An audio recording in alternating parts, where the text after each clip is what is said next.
প্রিয় একাদশ শ্রেণীর শিক্ষার্থী বন্ধুরা, ছুটি গল্পের তৃতীয় পর্বের এমসিকিউ প্রশ্নোত্তর আলোচনায় আমি তোমাদেরকে ওয়েলকাম জানাচ্ছি।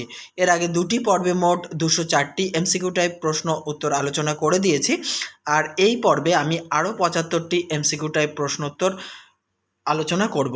তাহলে এখনও পর্যন্ত যারা আমার চ্যানেলটিকে সাবস্ক্রাইব করনি এবং আমার ভিডিওগুলি দেখোনি, অবশ্যই চ্যানেলকে সাবস্ক্রাইব করে নিয়ে আমার চ্যানেলের প্লেলিস্ট থেকে দেখতে থাকো। আর হ্যাঁ, প্রথম সেমিস্টারের যাবতীয় প্রশ্নোত্তর দেখার জন্য আমার চ্যানেলের একটা ফোল্ডারের মধ্যে সমস্ত ভিডিও পেয়ে যাবে, দেখতে থাকো।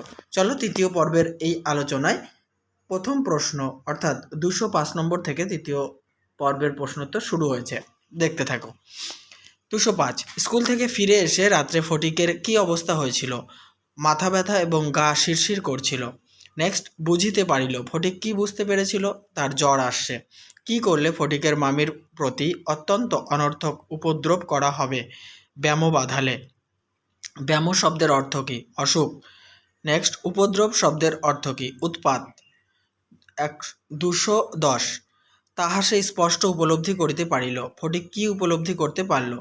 উত্তর, মামি ফটিকের জ্বরকে অনাবশ্যক জ্বালাতনের স্বরূপ হিসাবে দেখবে। 211 নম্বর প্রশ্ন, রোগের সময় ফটিকের মতো অকর্মণ্য অদ্ভুত নির্বোধ বালকের পৃথিবীতে একমাত্র সেবা পাওয়ার স্থান কোথায়? মায়ের কাছে। পরের প্রশ্ন 212, এইরূপ প্রত্যাশা করিতে তাহার লজ্জাবোধ হইতে লাগিল। কি প্রত্যাশা করতে ফটিকের লজ্জাবোধ হয়েছিল? সেবা পেতে। নেক্সট, চতুর্দিকে প্রতিবেশীদের ঘরে খোঁজ করিয়া তাহার কোনো সন্ধান পাওয়া গেল না। কার সন্ধান পাওয়া যায়নি? ফটিকের। পরের প্রশ্ন 214, যে রাত্রে ফটিকের জ্বর হয়েছিল সেই রাত্রের আবহাওয়া কেমন ছিল? মুষলধারে শ্রাবণের বৃষ্টি পড়ছিল। পরের প্রশ্ন, সুতরাং তাহার খোঁজ করিতে লোকজনকে অনর্থক অনেক ভিজিতে হইল। কার খোঁজ করতে লোকজনকে ভিজতে হয়েছিল? ফটিকের খোঁজ করতে। 216 নম্বর প্রশ্ন, ফটিককে খোঁজ করতে লোকজনকে ভিজতে হয়েছিল কেন? শ্রাবণ মাসের বর্ষা শুরু হয়েছিল। পরের প্রশ্ন, ফটিককে কোথাও খুঁজে না পাওয়া গেলে বিশ্বম্বরবাবু কী করলেন? পুলিশে খবর দিলেন।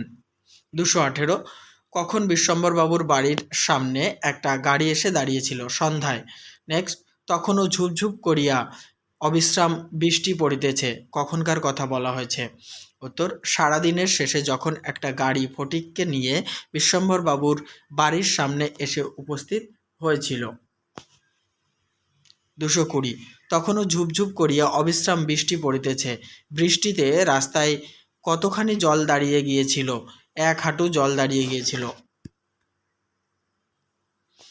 কতজন পুলিশ ধরাধরি করে ফটিককে বিশ্বম্বরবাবুর কাছে পৌঁছে দিয়েছিলেন? 2 জন। 2 জন পুলিশের লোক ধরাধরি করে ফটিককে বিশ্বম্বরবাবুর কাছে পৌঁছে দেওয়ার সময় ফটিকের শরীরের কী অবস্থা হয়েছিল? শরীর আপাদমস্তক ভেজা ছিল। আপাদমস্তক শব্দের অর্থ কী? মাথা থেকে পা পর্যন্ত। ফটিকের সারা শরীরে কী মাখা ছিল? কাদা মাখা ছিল। ফটিকের চোখ দুটির অবস্থা কেমন ছিল? লোহিত বর্ণ। 226, লোহিত বর্ণ শব্দের অর্থ কী? রক্তবর্ণ বা লাল রঙের। 227, ফটিক থরথর করে কাঁপছিল কেন? উত্তর, জ্বর অবস্থায় ফটিকের সারা শরীর ভেজা ছিল, তাই কাঁপছিল। নেক্সট, 228, বিশ্বম্বরবাবু কেমনভাবে ফটিককে নিয়ে অন্তঃপুরে প্রবেশ করেছিলেন? কোলে করে। অন্তঃপুরে বলতে কি বোঝায়? অন্দরমহলে বা ঘরের ভেতরে। নেক্সট, 230, কেন বাপু পরের ছেলেকে নিয়ে কেন এ কর্মভোগ? দাও ওকে বাড়ি পাঠিয়ে দাও। কে কাকে এই কথাটি বলেছেন? উত্তর হবে, ফটিকের মামি বিশ্বম্বরবাবুকে একথা বলেছেন। পরের প্রশ্ন, ফটিকের জন্য দুশ্চিন্তায় বিশ্বম্বরবাবুর কয়দিন ভালো করে খাওয়া দাওয়া হয়নি? 2 দিন। নেক্সট, 232, ফটিকের দুশ্চিন্তায় কে তার ছেলেদের সঙ্গে খিটখিট করেছেন? বিশ্বম্বরবাবু। নেক্সট, আমি মার কাছে যাচ্ছিলুম, আমাকে ফিরিয়ে এনেছে। বক্তাকে। ফটিক। নেক্সট, আমি মার কাছে যাচ্ছিলুম, আমাকে ফিরিয়ে এনেছে। কথাটি ফটিক কেমনভাবে বলেছিল? কেঁদে কেঁদে বলেছিল। পরের প্রশ্ন, বালকের জ্বর অত্যন্ত বাড়িয়া উঠিল। এখানে বালক কে? ফটিক। নেক্সট, ফটিকের জ্বর অত্যন্ত বেড়ে গেলে সে সারা রাত্রি কী করেছিল? প্রলাপ বকেছিল। 237 প্রলাপ শব্দের অর্থ কী? অর্থহীনভাবে বকা বা ভুলভাল বকা। নেক্সট, জ্বর বেড়ে গেলে কে চিকিৎসক নিয়ে এসেছিলেন? বিশ্বম্ভর বাবু। 239 নম্বর প্রশ্ন এবং উত্তর। ফটিকের চোখ কেমন বর্ণ ধারণ করেছিল? রক্তবর্ণ। নেক্সট, ফটিক তার রক্তবর্ণ চোখ নিয়ে কড়িকাঠের দিকে কেমনভাবে তাকিয়েছিল? হতবুদ্ধিভাবে। হতবুদ্ধি শব্দের অর্থ কী? হতভম্ব বা হতজ্ঞান। 242 উন্মিলিত শব্দটির অর্থ কী? তাকিয়ে, প্রকাশিত বা বিকশিত। তিনটেই অর্থ হতে পারে, যেটা অপশনে পাবে তোমরা টিক দেবে। 243 মামা আমার ছুটি হয়েছে কি? বক্তাকে, ফটিক। নেক্সট, মামা আমার ছুটি হয়েছে কি? এই কথাটি ফটিক, এটা ফটিক হবে, ঠিক আছে? ফটিক, এই কথাটি ফটিক কোন দিকে তাকিয়ে বলেছিল? কড়িকাঠের দিকে। কড়িকাঠ কি? ছাদের তলার আড়াআড়ি লম্বা কাঠ। 246 নম্বর প্রশ্ন। সস্নেহে ফটিকের শীর্ণ তপ্ত হাতখানি হাতের উপর তুলিয়া লইয়া তাহার কাছে আসিয়া বসিলেন। কে বসলেন? বিশ্বম্ভর বাবু। নেক্সট, বিশ্বম্ভর বাবু রুমাল দিয়ে চোখ মুছলেন কেন? জ্বরে ফটিকের অবস্থা ভালো নয় দেখে। 248 মা আমাকে মারিস নে মা, সত্যি বলছি আমি কোনো দোষ করিনি। বক্তাকে, ফটিক। 249 মা আমাকে মারিস নে মা, সত্যি বলছি আমি কোনো দোষ করিনি। এই কথাগুলি ফটিক কেমনভাবে বলেছিল? বিড়বিড় করে বলেছিল। 250 নম্বর। পরের দিনের বেলা কিছুক্ষণের জন্য ফটিক সচেতন হয়ে কার প্রত্যাশায় ফ্যালফ্যাল করে ঘরের চারদিকে তাকিয়েছিল? মায়ের প্রত্যাশায়। 251 নম্বর প্রশ্নোত্তর আলোচনা করার আগে বলি বন্ধুরা, অবশ্যই আমার চ্যানেলটিকে সাবস্ক্রাইব করে নাও আর ভিডিওটি বন্ধুদের মাঝে ছড়িয়ে দাও। আমি ইতিমধ্যেই প্রথম পর্বের প্রথম সেমিস্টারের প্রশ্নোত্তরের ক্লাস একদম 100% শেষ করে দিয়েছি। এটা তোমাদের দ্বিতীয় সেমিস্টারের তৃতীয় পর্বের আলোচনা, ঠিক আছে? অবশ্যই ভিডিও দেখার জন্য আমার চ্যানেলের প্লেলিস্ট থেকে দেখতে থাকো। 251 নিরাশ হয়ে ফটিক কেমনভাবে দেয়ালের দিকে মুখ করে পাশ ফিরে শুয়েছিল? নীরবে। নেক্সট, বিশ্বম্ভরবাবু কার মনের ভাব বুঝতে পেরেছিলেন? ফটিকের। 252 বিশ্বম্ভরবাবু ফটিকের মনের ভাব বুঝতে পেরে কি করেছিলেন? ফটিকের কানের কাছে মুখ নিয়ে মৃদুস্বরে বলেছিলেন, ফটিক তোর মাকে আনতে পাঠিয়েছি। 253 ডাক্তার চিন্তিত বিমর্ষ মুখে কি জানিয়েছিলেন? ফটিকের অবস্থা বড়ই খারাপ। নেক্সট, বিশ্বম্ভরবাবু স্তিমিত প্রদীপে রোগশয্যায় বসে প্রতি মুহূর্তে কার জন্য অপেক্ষা করেছিলেন? ফটিকের মায়ের জন্য। স্তিমিত শব্দের অর্থ কী? নিশ্চল বা ক্ষীণ বা নিভে আসছে এমন।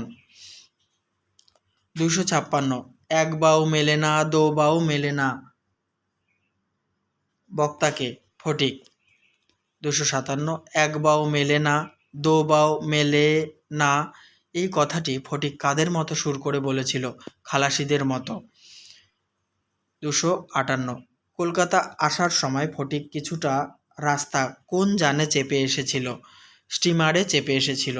259 খালাসিরা কাছি ফেলে কেমন করে জল মাপত? সুর করে। নেক্সট, কাছি কি? কাছি হচ্ছে দড়ি, মোটা দড়ি আর কি। 261 ফটিক প্রলাপে তাহাদেরই অনুকরণে করুণ স্বরে জল মাপিতেছে। ফটিক কাদের অনুকরণ করে জল মাপছিল? স্টিমারের খালাসিদের অনুকরণ করে। 262 ফটিক প্রলাপে স্টিমারের খালাসিদের অনুকরণ করে করুণ স্বরে জল মাপতে মাপতে কোথায় যাত্রা করেছিল? অকুল সমুদ্রে যাত্রা করেছিল। বালক রশি ফেলিয়া কোথাও তাহার তল পাইতেছে না। বালককে, বালক হলো ফটিক। 264 বালক রশি ফেলিয়া কোথাও তাহার তল পাইতেছে না। ফটিক কিসের তল পায়নি? অকুল সমুদ্রের। পরের প্রশ্ন, ফটিকের মা কেমনভাবে ঘরের ভিতরে প্রবেশ করেছিল? ঝড়ের মতো। 266 উচ্চ কলরবে শোক করিতে লাগিলেন। কে কার জন্য শোক করতে লেগেছিলেন বা শোক করেছিলেন? ফটিকের মা ফটিকের জন্য শোক করেছিলেন। 267 নম্বর প্রশ্ন, কে বহু কষ্টে ফটিকের মায়ের শোক নিবৃত্ত করেছিলেন? বিশ্বম্ভর বাবু।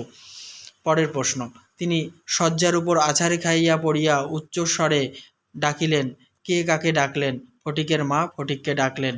নেক্সট, ফটিকের মা অসুস্থ ফটিকের ঘরে প্রবেশ করে কেমনভাবে শোক করেছিলেন? উচ্চ কলরবে শোক করেছিলেন। 270 ফটিক সোনামানিক আমার, বক্তাকে ফটিকের মা।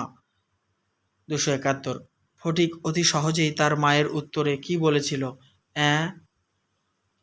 নেক্সট 272, মা আবার ডাকিলেন। ফটিকের মা এবারে ফটিককে কি বলে ডেকেছিলেন? ওরে ফটিক, বাপধণ্ডে, এই বলে ডেকেছিলেন।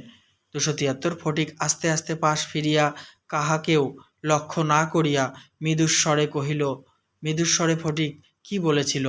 মা, এখন আমার ছুটি হয়েছে মা, এখন আমি বাড়ি যাচ্ছি।